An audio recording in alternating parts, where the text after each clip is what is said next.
There we go.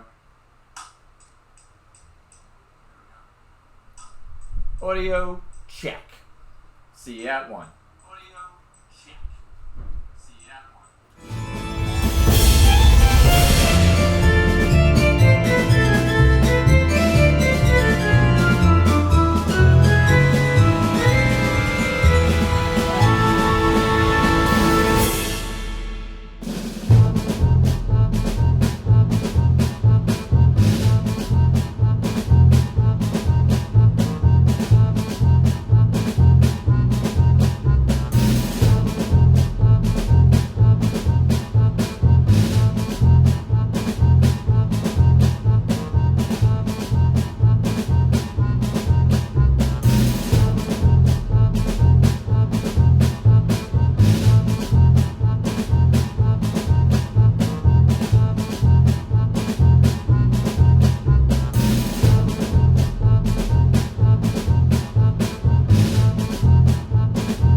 Well, welcome, young and old, to the greatest escape room show.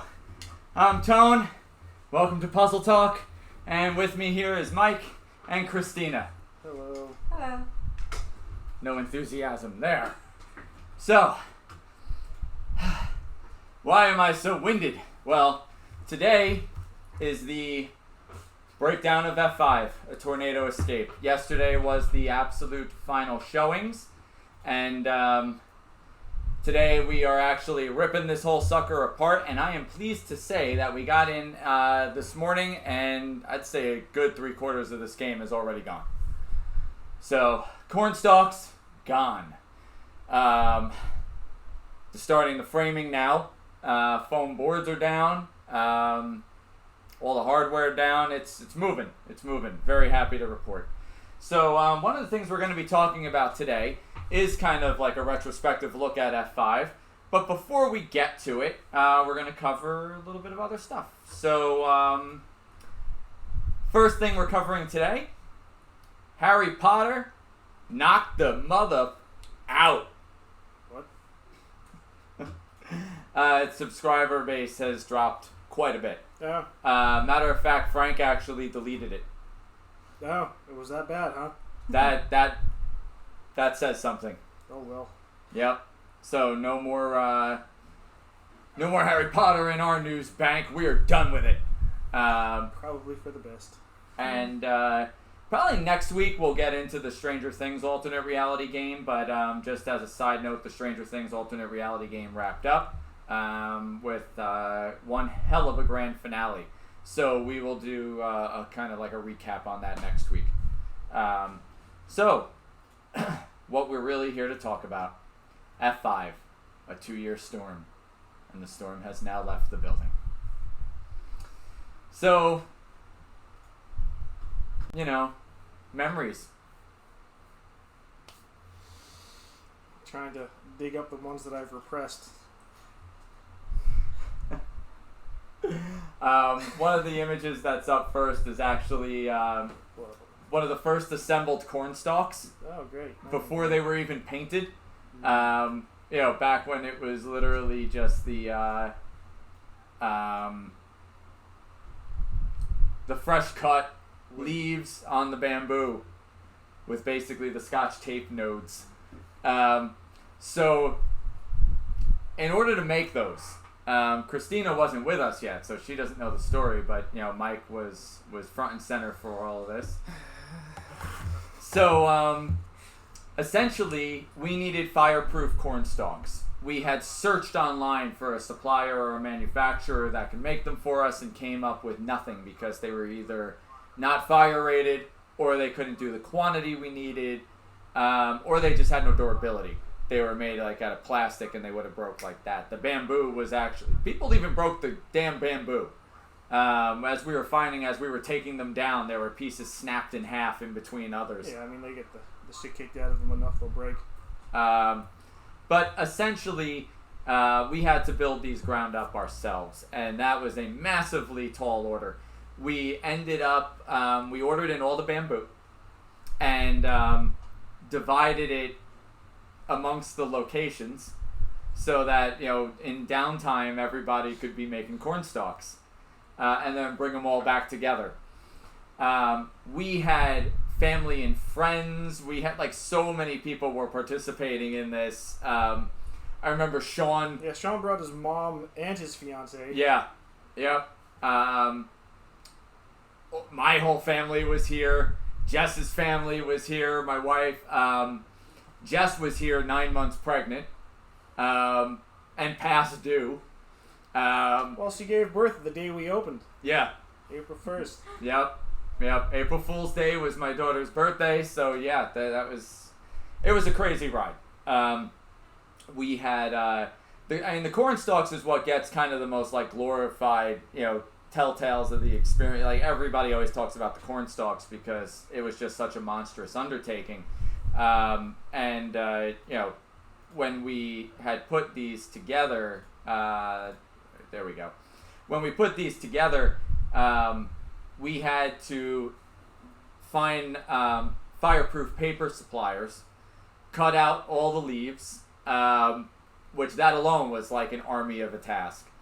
Then connect them to the corn stalks, and then Mike and I were basically back to back with paint sprayers with fireproof paint. For like 3 days. Yeah, just going to town, back and forth and back and forth and back and forth. That whole back room was just like a green smog, basically. Like you couldn't. It was just green mist everywhere. You couldn't get away from it. Yeah, everything back there was covered in green. My boogers were green for like 2 weeks. I had a grill back there. The grill was covered in green. It was nuts. It was literally like everything was covered in green. And I've told this story before when we talked about the episode where we talked about injuries on the job. Yeah. We had masks on the whole time with respirators and everything to stay safe with the vapor. But I forgot something in the room and went back in for like 5 seconds. Figured, I don't need the mask. I'll just hold my breath, get in, get what I need, get out. And of course it wasn't where I remembered I left it. So I took like one gulp of air. Leave the room. After my daughter's born, I'm coughing up green. Ended up having to go to the hospital and get steroids and this and that to pump it all out because I actually had paint in my lungs. I'm pretty sure F5 was the only game I hadn't injured myself on. Yeah. So, yeah. Kind of proud of that. There's still the takedown. Yeah, and it's not going to happen, Christina. I just won't piss off Izzy and she won't throw stuff at me. Don't be all negative, Christina. But yeah, those corn stalks were a monstrous undertaking. And when we were making them, I'm pretty sure every single member of the team wanted to kill me. I'm not going to comment on that. But as I forget who, I think it was Andrew downstairs had said while we were taking them all down, if you didn't have the corn stalks in the game's a very different atmosphere. Just having that little bit of billowing in the wind of the leaves and the look when you walk through the door, that's part of the game's charm. Yeah, I mean, there's a lot of claustrophobia there too, because you get, they come up to, I'm like 6 feet, so those are like my height, right, thereabouts. So you can't really see what's past them. So there's like this enclosed atmosphere of the game, plus the wind, and then the fact that it's dark. Yep. It's just lots of anxiety with the corn stalks. It's not so much there without them, so you don't get the that kind of fear factor, I guess. Right. You just have an open field. It'd be it's kind of boring. We essentially made it almost like a maze, so that was always kind of cool, and enjoyable for players as they went through it. At least we hope. And here's a shot of what they had looked like. Pretty much finished up.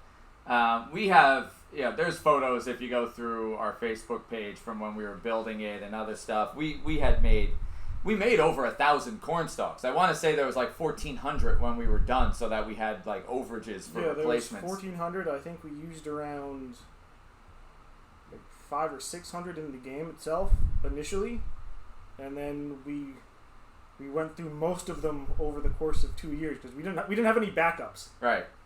We didn't have any more backups. So once we were out, it was like, I mean, no one else who was here from when we built it was still here by that point.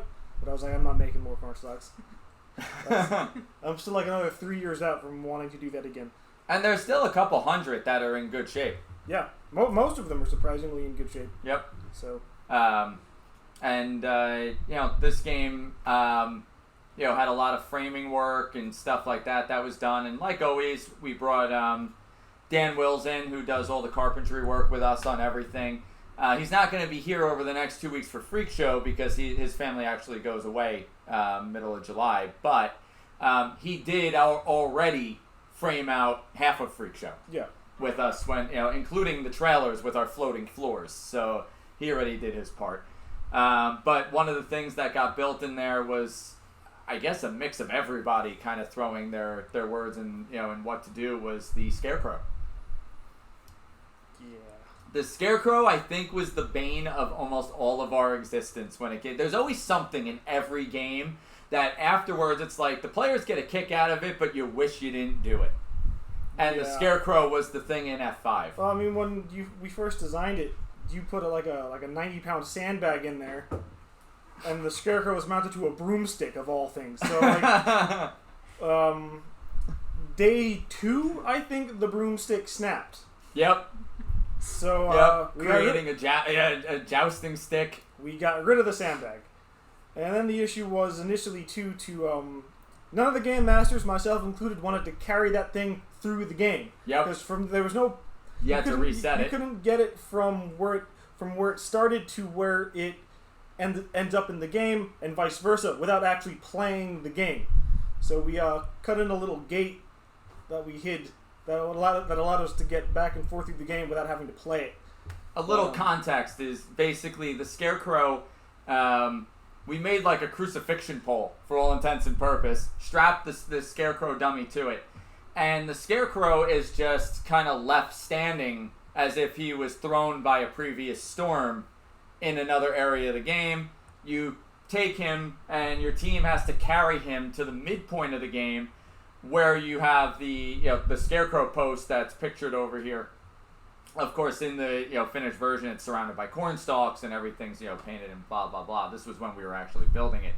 But you stick the pole in the box, and that's where the Scarecrow was originally mounted from, and that opens the gate for you to move through. How many times people tried to crowd surf that Scarecrow? How many times people literally sexually abused that Scarecrow? He was fondled quite a bit. He had like a plaid shirt on and like these overalls. People would take the shirt off, people would take the overalls off. The Scarecrow would be on one half of the game, the clothing would be on the other half of the game. He took a lot of abuse. A lot of abuse.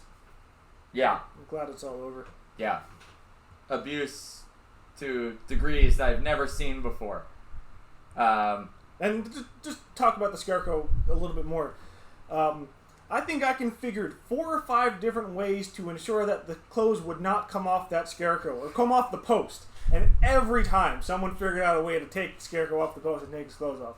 Yep. So I finally got the last shot. Like the last 4 months have been. I think I finally figured out my knot tying to make that work. Just as the game closed. I finally figured it out. 2 years later, I figured out the solution for it.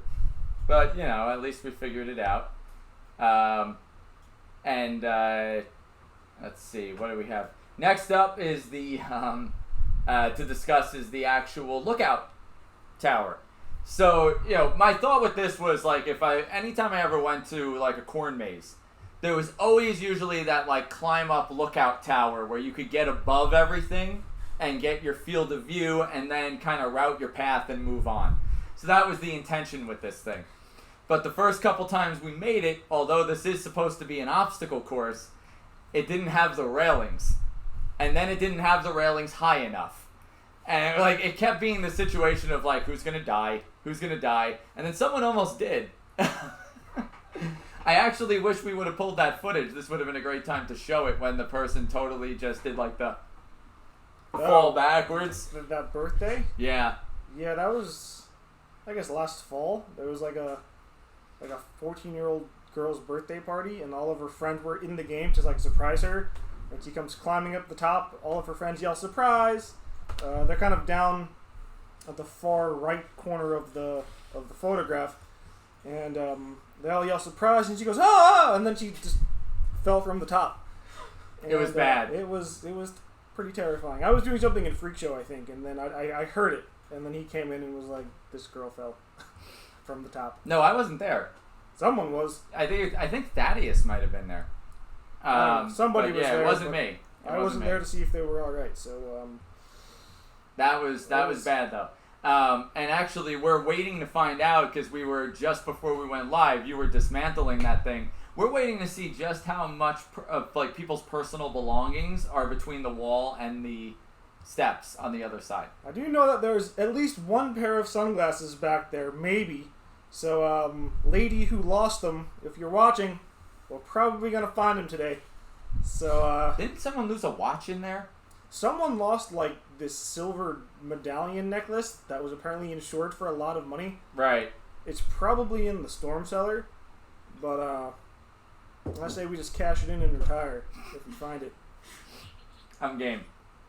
I mean, this is oddly enough a very clean version of what the room is starting to look like at the moment, but it's a photo of literally just the framing for what the cornstalks got attached to, minus the cornstalks, of course. And there's no well there yet. There's no... that was like bare bones. We had just laid the grass down and whatnot. But, yeah, that was kind of our little mini maze, which oddly enough worked. The only thing we hadn't factored when we first opened was we needed a maintenance gate. Yeah. Because at first we had to go through the course every time we reset. Yeah, so it's kind of at the bottom corner of the photograph against the wall in front of the boxes. We cut a little like hidden gate there, and that allowed us to get through the game with a little bit more ease. Yeah. Yeah, no, that worked out pretty well. Hey, Andrew. Hello. Everyone, Andrew, the world. Welcome, world. It's a beautiful place. No, that's his face. What? Someone in the chat room, they asked if that was his face. Can they see me? Yeah. I'm so honored. Anyway. Now you're just making it awkward. Go away. Um, Love you. so yeah, actually in this photo that's up, you can see that there, the lookout towers, platform's not exactly like up against the wall. There is a gap, and that was intentional. We wanted to keep it freestanding so that it still qualified as like theater set piece as opposed to permanent structure. Mhm. So all those little fun ways to get some stuff done. But any particular crazy memories, Mike, from F5 that you want to share? I have a couple. When we first opened the game, we were heavily advertising it as like this obstacle course. So for like the first 3 months, all we were getting were like bro dudes and their girlfriends. And, like it was a lot of like meatheads, like athletic, like really athletic people who just like thought that they were going to be doing like this crazy CrossFit competition kind of thing, and it wasn't that. It was advertised that way to a slight degree. But yeah, it wasn't meant to stay that way. We eventually changed the verbiage that it wasn't an obstacle course It wasn't a physical. The physicality came second to everything else, and by changing that, the clientele changed a little bit, probably for the better. Because for the first 3 months, it was a lot of people breaking stuff. The scarecrow broke. The chains got ripped off the wall a handful of times. Yeah. The cabinet that the original cabinet that we had in the barn kept breaking. We got a very different clientele when we first opened, and by changing some of the words around how we described the game, it became a little bit more kid friendly. All of a sudden, kids started showing up. Instead of the first obstacle course escape room, it became the first escape room obstacle course hybrid. Yeah, just literally flipping the words. It changed everything. I do remember the first game that we had. And people were afraid to play at first because, like, the generic crowd was like, "We probably can't do it." Yeah, there was that kind of like hesitancy that people had about the physical aspect of it. Yeah. And then everyone else kind of warmed up to it. But I do remember the first game that we had because we were advertising like 25-mile-per-hour winds, which sounds fast, but in reality is like a breeze. Right. This is 25-mile-an-hour winds. Basically. And but it blows the leaves on the cornstalks. Yeah. It gave the effect. There were points you could stand and feel a good hit of wind. But we had like these 13-year-old girls play like the first game, and mom's sitting in the couch in the lobby, and as soon as they walk in from the other side of the wall, you just heard this one girl go, 25-mile-per-hour winds my ass, and the mom just gives me the most panicked look, like, I'm like, kids, and they were just cursing the entire game, and mom was like, oh my god, my kids are so foul-mouthed. Yep. But yeah, they seem to enjoy it. But my favorite forever is always. Were you here the night where the guy Superman dived into the military crawl from the barn? That was the Pages, wasn't it? No. No. No, that was definitely not the Pages. This was a group of like total bro dudes. I thought the Page he fell and he fell into the military. No, I'm talking full out Superman dive. Oh. No, I wasn't. So this was one of the most action-packed adventure games I had ever seen. So, group comes in, they are fully in gym gear.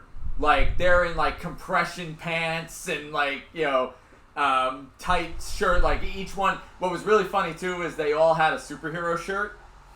So like one dude had the Superman S, another had the big bat symbol, another had, like, and so like every one of them had a different. They were Marvel and DC crossover, but what are you gonna do?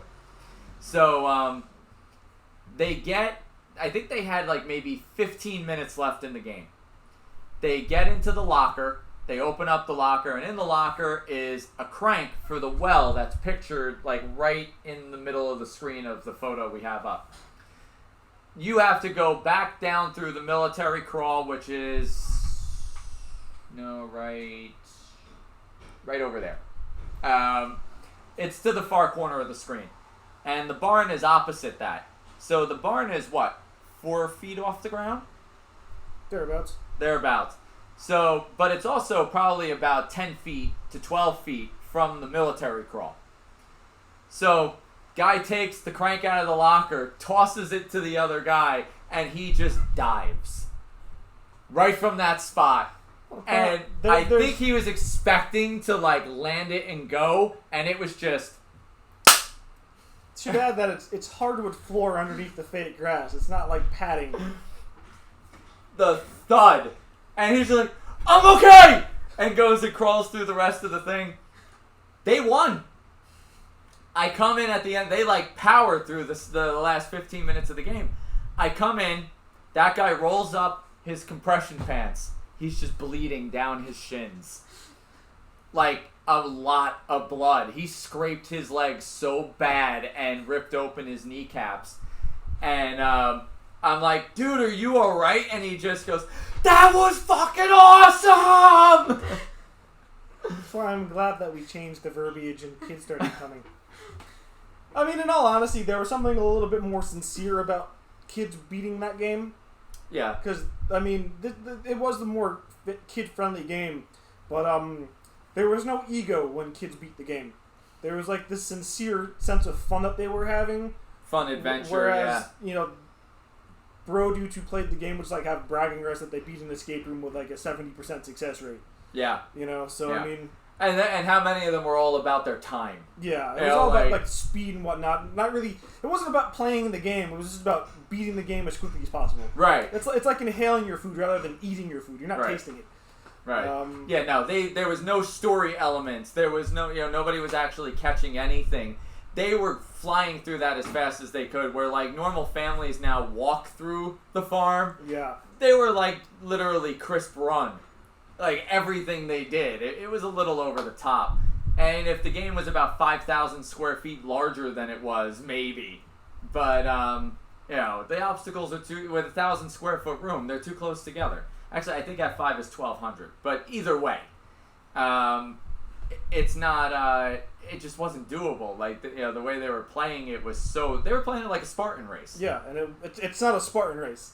It's the most physical escape room I've ever seen. And I've had people who've played worldwide back that up. F5 was the most physical escape room ever made. But it's not like this death race kind of thing. Right. Where it's like, you gotta like crawl under barbed wire and like, you'll dehydrate and die in the game. It's just, it's like I've compared it more recently to like a jungle gym. There's that, the physical elements that you would normally encounter in a jungle gym. Which for kids is extremely challenging.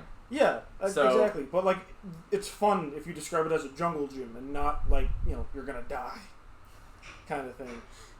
Go, like fill out military operations. No, my friend Chris just did some video coverage for that death race up in Vermont. Where like it's like 72-hour non-stop in a mountain. And people are getting like, they're collapsing due to like heat exhaustion and the elements are just beating them down. But it's not that. It's just all this game is missing is a swing and a slide. Could have put monkey bars in there. That would have been cool. But see, the only thing was explaining why these obstacles were in the farm in the first place. Everything in the game actually kind of makes sense. Yeah, everything is structured to be a farm that got hit by a tornado at one point. Right. So your obstructions, your obstacles, they kind of work. Like the military crawl is supposed to be a fence that came down. Yeah. And you're crawling underneath. Oh, we had the weird fence slat puzzle. The fence slat maze. That was fun. That was fun, but too many people were getting hurt. We had this group from Staten Island with 2 very pregnant women playing the game in heels, like 6-inch heels. We created this like multiple crisscross of beams that they would have to climb through and around, and And like these, I loved it. But these pregnant women came into the game with like their big Guido husbands, and they get to that point in the game. I went in and I'm like, you don't need to do this. I can get you around the game. He's like, no, I'm gonna go do it. Like this total Fran Drescher voice, and she just fucking died. She's like she was due the week after she played the game, and like her husband's like sweating bullets, and he's like, no baby, don't do it, and she just fucking dove through it. And then her friend did it, and like the husband was having like these heart attacks. sorry, baby, I missed. Don't. Yeah, pretty much, and All I heard was do it, just do it. And yeah, they both did it. I think they won, but they didn't go into the cellar, oddly enough. But whatever. Well, Was that part? Well, okay, yeah. Originally, when F5 premiered, once you got to the Storm Cellar, that was the end of the game. We felt it was a little anticlimactic, so we ended up adding the tunnel that was out of the basement. anticlimactic, Storm and just cellar. people got hurt. Yeah. Drunk lady got Couldn't get back out. a drunk lady fell through the cellar door like a dead fish. She held her alcoholism pretty well during a corporate group. Oh my god, I forgot about that till you just brought it up. This girl literally walks up to the Storm Cellar door, and she's vertical, and just almost ends up going like pencil dive sideways. If anybody roughly my age, And just, if anyone like around like the age of 30 remembers the TV show All That, there was a skit called Repairman, where this guy would just fall through the ceiling, like just total dead fish fall through the ceiling, and then he'd springboard back up. That's what this woman looked like. Just, and she smacked her head open on the floor, and we had to, like, it was just terrible. there was blood, it was bad. It was really bad. It was on a Monday when we were closed. It was a corporate group, so we did a special booking. Yep. So it was my day off, and I was only supposed to be there for 2 hours. I was there for 5.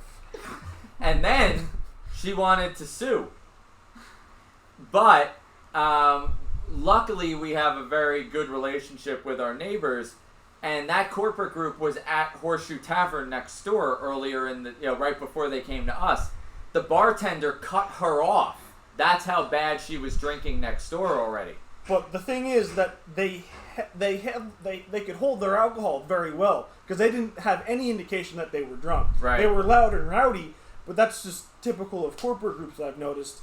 But unless they're all just secret alcoholics. That was pretty much where the line in the sand came of, like, if you're drunk, you are not going in. Because, like, we would let buzzed people in. But, it was like this girl was belligerently drunk, it turned out, to the point where they cut her off from alcohol inside. It was... But luckily that bartender was willing to go to, to speak on our behalf, and it got thrown out. Yeah, I think he had the bar tab. Yeah. So Yeah. So, that worked out. Christina, can you get Samantha?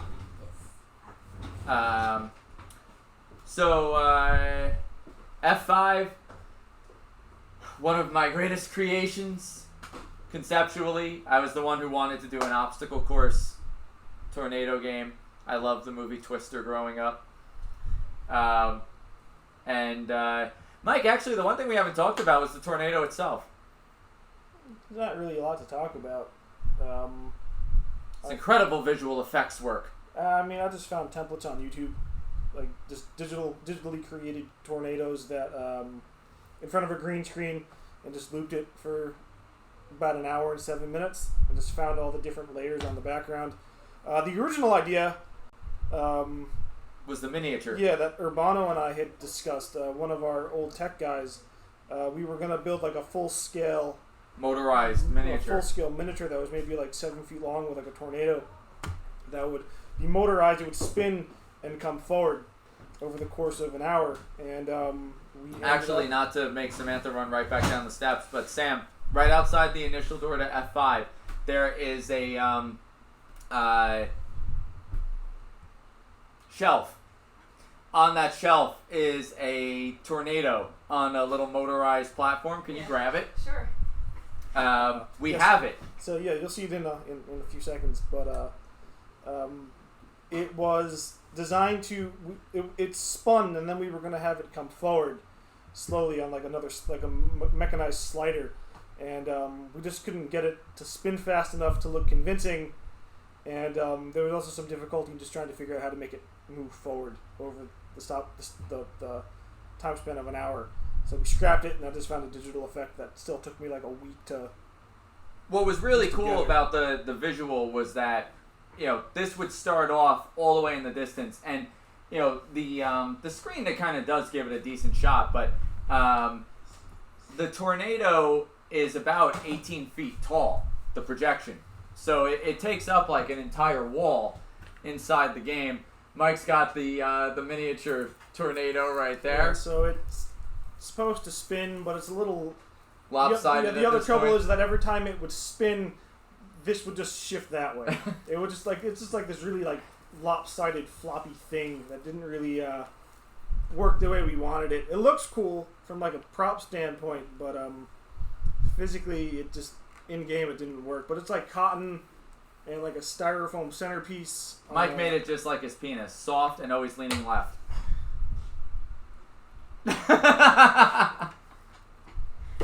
Anthony has very particular insecurities about himself that he likes to project on people. If you haven't guessed that already. Yeah, it just kept, it would do this Wiggle basically wobble, every time yeah. we spun it. So Yep. we decided not to use it. But it's a cool prop. It was a very cool prop. I always love to talk about it. The tornado wowed a lot of people. My favorite was always because, like, there's a point where the tornado would come across the screen and then come back but move, like, closer to center. And when it would do that, that's when it would really start filling the wall and get closer and closer. Yeah. So a lot of times people would make it to the barn, close the barn doors, And then they'd open and it. then they'd open it like 20 minutes later and be like, "Oh shit!" Yeah. My favorite was always forgetting to turn on the thunder speaker that So it would played all the just sound crash. effects. So then, 30 minutes into the game, I would turn it back on, and then all of a sudden they get hit with like this loud thunderclap, and it would scare the shit out of everybody. We found an incredible speaker company with the bass level that like really rocked the house, and this thing, I don't know how many times we would have people that would be in the lobby and think there was a real storm. Yeah, it was very They'd convincing. be like, "Is that outside?" Like it's sunny. What the hell? So it was pretty cool, and even people walking down the street sometimes would hear the thunder. Yeah. And it would freak them out, and they would come in. So yeah, F5, you had a good run. had a good run. It's not to say we won't ever see you again, but for now you're locked in the trapdoor vault, and hopefully we'll see you somewhere else in another state or something down the line. But you made us a lot of money, so thank you, F5. Thank you.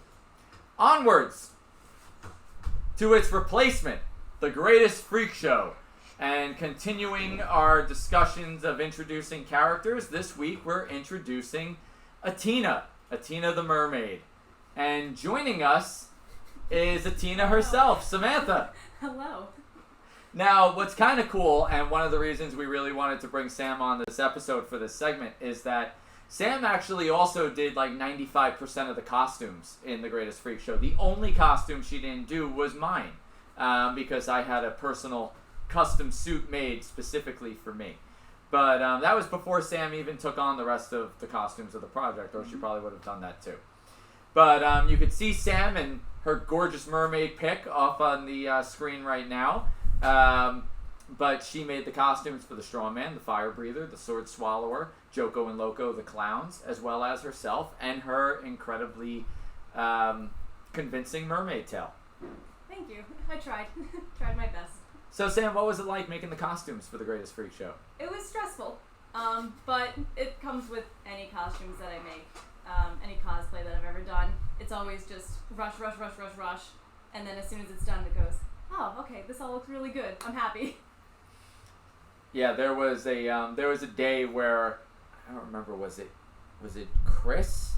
Yeah, where he came in. and I was Yeah, like, yeah. "Let's Chris go." Schwartz, our head engineer, had gone into Red Bank and had stopped by, and he calls me up as soon as he left, and he's like, "Sam's stressed. She's really stressed. we should probably call her. By we, he meant me. I told you as soon as I took on the project that by the end of it I was gonna look like Squidward with just bags under the eyes and crust everywhere. It's like, yeah, we need like 9 costumes in 2 days. No. And I'm like, I can do it, but It wasn't really 2 days, but it No, was it wasn't. it was a tight crunch. yeah. It really was. No, but it was worth it. It was a lot of fun. The costumes came out amazing. We can't wait for all of you to see the work that was done and the awesome costumes. I'm sure some of you have seen stuff on Facebook and whatnot, and even through the group photo that we have up, you could see a lot of the stuff. But We have access to a lot more photos now, so awesome. you should I'm start- sure Christina will be pumping those out on social media over the next couple weeks. And if you're not on our mailing list, make sure you are, because we just actually had a 30% off sale on Sunday that went out at like 6 o'clock with the promo code. So get on top of that, get your tickets. I know opening night is completely sold out. And then this has been now the big one that happened last week was corporate.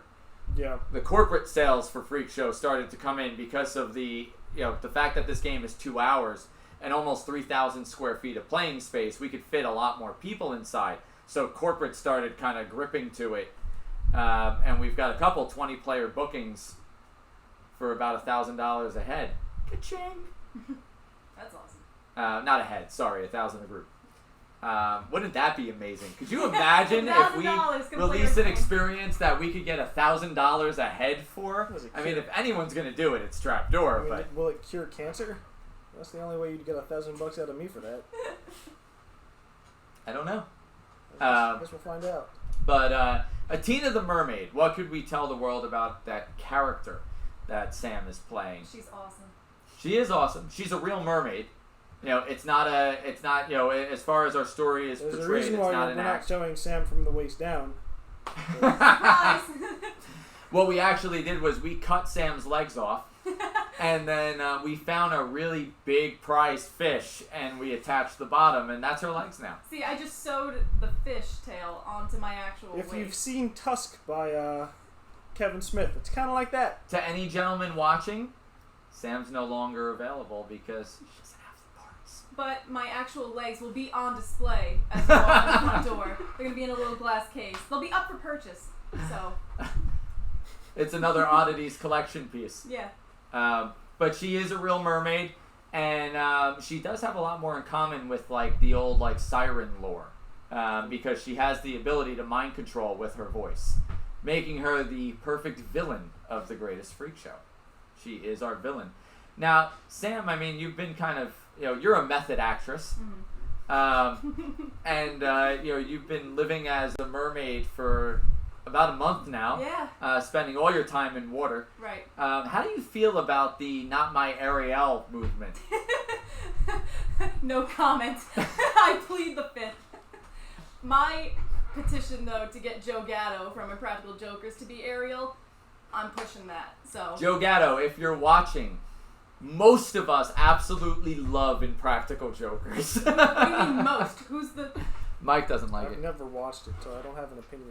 Well, that won't change today. I'm just gonna put the bags up back under your eyes and release those photos. Wow! We're being rude now. Wow! So we're being rude. Come at me. That is just messed up. Hold on, let me go get that sledgehammer. I'll be back. What was it like filming as the It mermaid? was a lot of fun. I always enjoy filming, so doing everything over and over again, I don't mind. And as much as I got bruised from it, I enjoy being pushed over in a barrel. So without any So, it was spoilers, fun. Sam gets her ass kicked Pretty as the much. mermaid at the end, and this girl took a beating. We knocked her on her knees more than a prostitute. It was bad. Let's not say prostitute. There are too many negative connotations It was to that. bad. This poor girl got knocked over though for like take after take after take, and she got right back up and went again, and she was a trooper. I enjoy it. Mike, what was it like filming the mermaid? Pretty easy. Actually, come Actually, to, for like the biggest set pieces, her mermaid tank, and she's just laying on the ground for like 10 minutes. I mean, that's actually a good thing to talk about though, because we're really kind of sitting here focusing on the ending of the show, but really for 2 hours you're in a fish tank. Mm-hmm. A really large human-sized fish tank. We corresponded a lot on making that scene happen.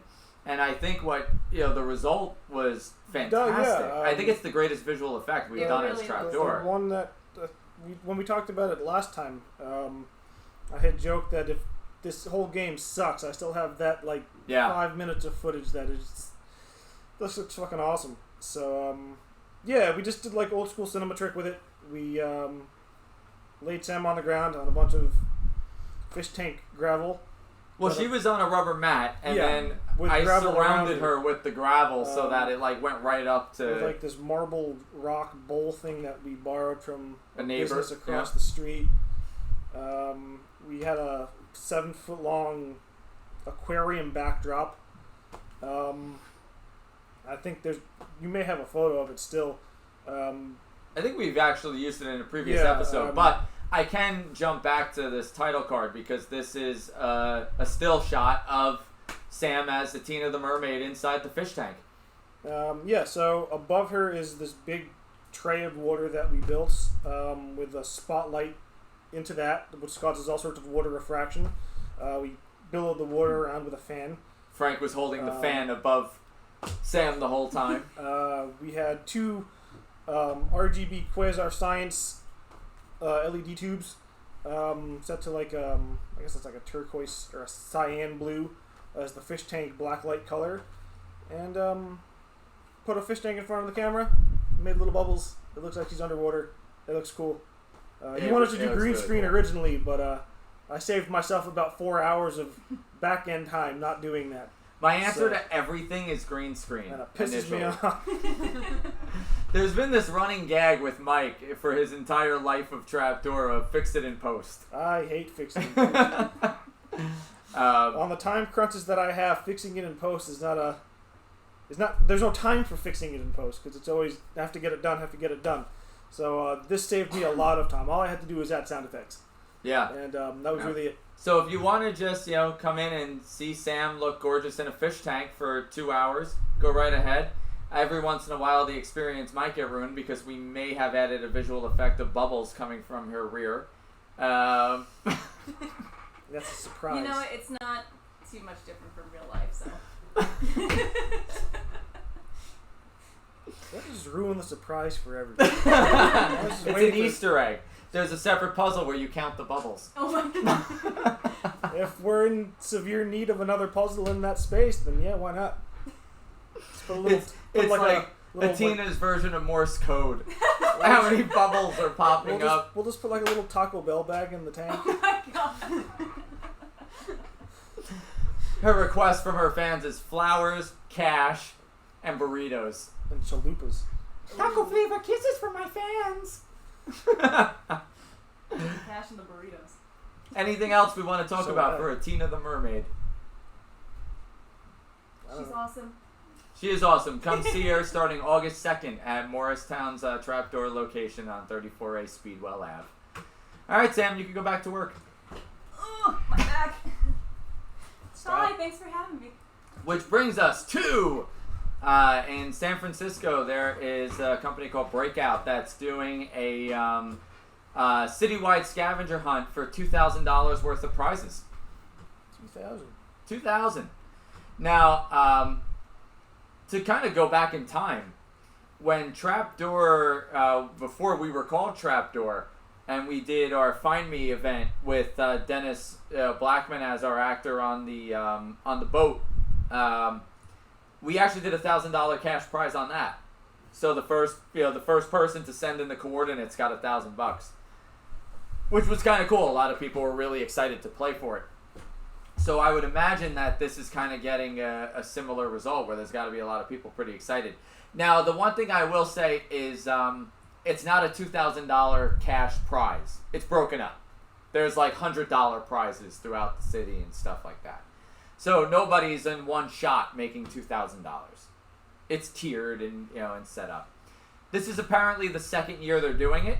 I don't know if they did a cash prize last year, but they had a great response, so they're doing it again. So if you're in that area, check them out online and participate. Sounds like a kind of cool idea. Any thoughts? Field trip? We don't have time for a field trip right now. We're in massive construction. They got it. I don't know. Since we've been up here, it's been pretty slow down there. What is that thing there? Oh, that's a box. So, yeah. So check it out. Last but not least, last week, was it last week? Yeah, it was last week. Last week was Frank's final broadcast on Puzzle Talk.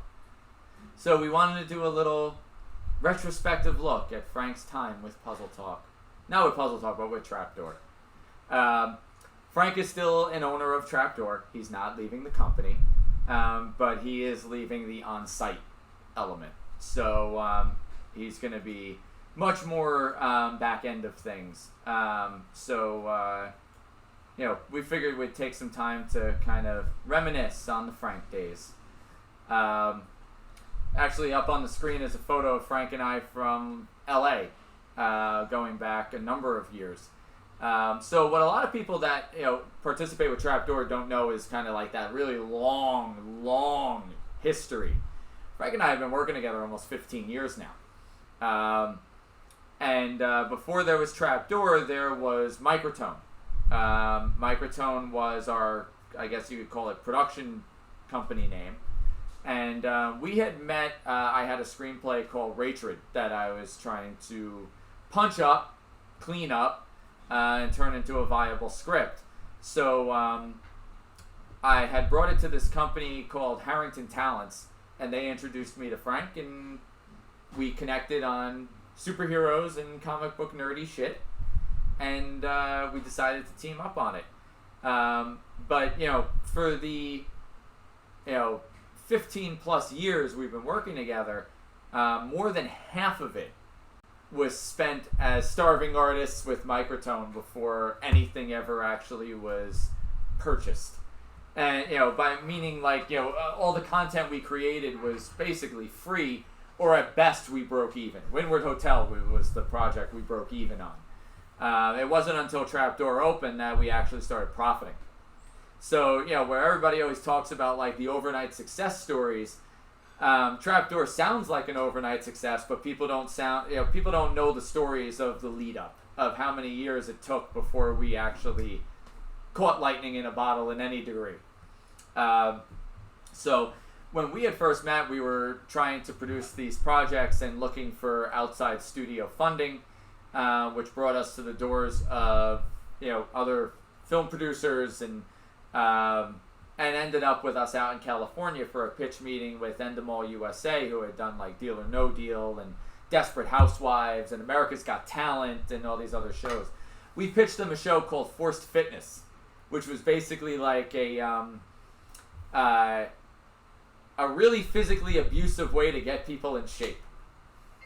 When we had tried that out, they had rejected the proposal, and then a few months later, out comes this show called Heavy, which was a watered-down version of Forced Fitness in almost every way, shape, and form. So they basically stole our idea, watered it down for mass market, and released it. And then we were also packaging a whole slate together. So we were writing screenplay after screenplay, and the amount of hours and crazy time that we were putting into that, going back and forth and fighting over plot points and character points, and there were many wars fought that no one ever saw. That all kind of brought us to getting this to a point where we could get into the puzzle aspect. What basically had kind of occurred were we got sick of the film industry because independent film was dying, and at the same time we were going through the whole economic crisis as a country. So nobody was investing in a bunch of 20-somethings that were trying to get anything done. So we were working with this guy, Rich, who worked in marketing, and come to us and was like, what could be your Saw? Oddly enough, James, if you're watching, we're friends with James Wan on Facebook, so he might be watching to see the inspiration there. But Saw, a lot of people don't realize the whole Saw franchise started with a short film.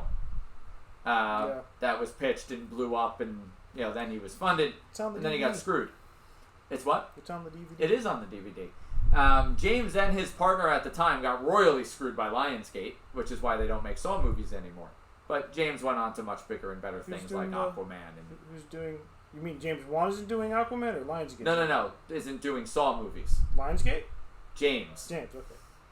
Lionsgate's rebooting it with Chris Rock. And Samuel L. Jackson just got attached. But what could be our Saw? What could be our Paranormal Activity, our Blair Witch? So I did not want to make a found footage movie.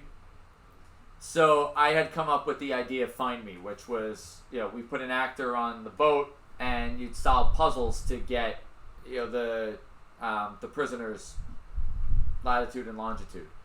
So actually pictured over here is Frank with Dennis Blackman, who played Dennis Morgan. Dennis was live for like 6 hours on that boat. That was a project that we pretty much did, just the two of us, putting it all together. And my father-in-law let us use his boat, his fishing boat, which was big enough that it had a cabin and enough of an outskirt and deck that we were able to kind of make it work. You found a raft off the back of the boat that was deflated, and Dennis had to pump the raft full of air and then float along the boat. And we tortured this poor guy, including my wife, who was actually also in the live show around the midway point on. But Find Me was, from a numbers perspective, not financial numbers, but viewers, it was a huge success. And we had coverage like all over the place. Our site actually crashed from breaking a couple million viewers. It was like, for about a week, everyone knew about Find Me if you were in that space. And then problem was we did Find Me with no money and had nothing to back it up to move with next. So in hindsight, we should have just done it again and again and again. Same puzzles, different, just let different people watch. But hindsight is always, 2020. So Find Me ended up leading to a tech expo where we did Buried Alive, which we streamed our friend Wayne, who Christina met because he played Cure Z for his 50th birthday over the weekend. Wayne had been trapped in a box, buried alive, and audience had to figure out how to get him out. Then there was Slasher, then Windward Hotel. Windward Hotel was the first time we started getting people to buy tickets, though. And those were like $150 a ticket, right? Mike was with us already at Windward Hotel. I forget. But it was over $100 a ticket. And we excitedly are able to say that show was like great. I mean, it was selling out. And the problem, though, was that the overhead was very high because we had an entire cast. Yeah. And the crew had to be there almost every night because we had to wrangle the cast. And that was in 2013. So escape rooms were not a thing yet. And, it was like, I remember Cyrus Timchula, who was our, I guess, kind of, he was one of the executives of the company, we'll put it that way. So Mike and Clark Mayer were working together on like the lighting and kind of setting everything up. So visually the rooms all looked cinematic, and even though people were walking through it. And then Cyrus was kind of like wrangling the people of where to go and what to do. So like, our makeup artist was out on the balcony of one of the rooms in like late November. It had snowed pretty Yeah, heavily. yeah, and she was out there freezing to death, waiting to stamp an actress with bruises that were a puzzle, and all these different elements. Like we had falsified furniture to hide Sarah inside of. Sarah's one of our go-to actresses. She's not in Freak Show, oddly enough, but she just started getting into doing sideshow acts like after we were making Fire Freak Show. spitting after we filmed. Although Nick is amazing Oh yeah, as Scorch, so. It was a really cool show. It had an expiration date going in because the Public House, the venue that we used in Chester, we kind of had this perfect window of they had just fully renovated, but weren't clear to open for people to stay. People could go in, but they couldn't sleep over. So we had like a 3-month window where we could get in, produce the show, sell the show, and get out. But if Windward Hotel didn't do as well as it did, there probably wouldn't be Trapdoor. So that was an entire ride. We actually had forced Frank into a closet, in which case he would reach out with the remote and change the chapter on the DVD. Because, we didn't have Sprite boxes and video players and media players like we do now. We didn't know how to do any of that, so we had to literally hide someone in a closet. Mike has stories that are for a different day about that show. Some. I mean, once you guys had everything kind of in place, there was just kind of me and Clark taking the backseat to everything else. Once we kind of established how the lights would work and the visuals would work, that was it. No. And then we shot some video, like promo stuff after the thing was over, or before it was over with Sarah. And that was it. I think you can still see some of that footage on our YouTube page. You can. You can. You can find the full trailers and all that fun stuff. Honestly, that was a great show. You bring up all the time that we should redo that show. I think that would work very well as an escape game. I think that probably as a 2-hour game now too. Yeah. I think that would work a lot better because it's. Well, it was a 2-hour show. Yeah, Yeah. I think it could work very well as an escape game. I just think it has all the elements there that we have all the tech to pull off some of the more complicated or were then complicated things to do. But, It's almost like Trapdoor is going in reverse, because like when we opened Trapdoor, it was 1 hour. It was multi-room, but inviting people in. Now, a couple years later, we are streaming all over again, and now we're doing 2-hour immersive experiences and inviting people into them. It all makes sense and it all feeds into one another because Find Me Alive wasn't it was ahead of its time to a degree in that what you're doing now was no different than what you were doing then. Yeah. Windward was basically an escape room, or basically the kind of escape rooms that we've been making since Architect. Yeah. So I mean, there's nothing really different about it. So The only difference was live actors, which we still use actors. We've just figured out ways to incorporate them in the game where we don't have to bring the cast in every night. Yeah. So, there's still performances, especially in Freak Show. But yeah, it's been a long ride, and I'll miss the screaming matches as we collaborate over story points and all that fun stuff. But we wanted to kind of have a look back and honor a moment of silence. We'll remember you forever, Pinhead Frankie. And that's pretty much our show. Actually, I had intended for this to be a 45-minute instead of an hour, and it's an hour. Bye, everyone. So join us next week. We'll be moving on to other things. We'll be talking about the Stranger Things alternate reality game, which is focused on puzzles and escape room style puzzles. So that'll be a big part of next week, as well as probably some more insights into Freak Show. So we'll see you then. Subscribe. Catch you next time. Thanks for watching.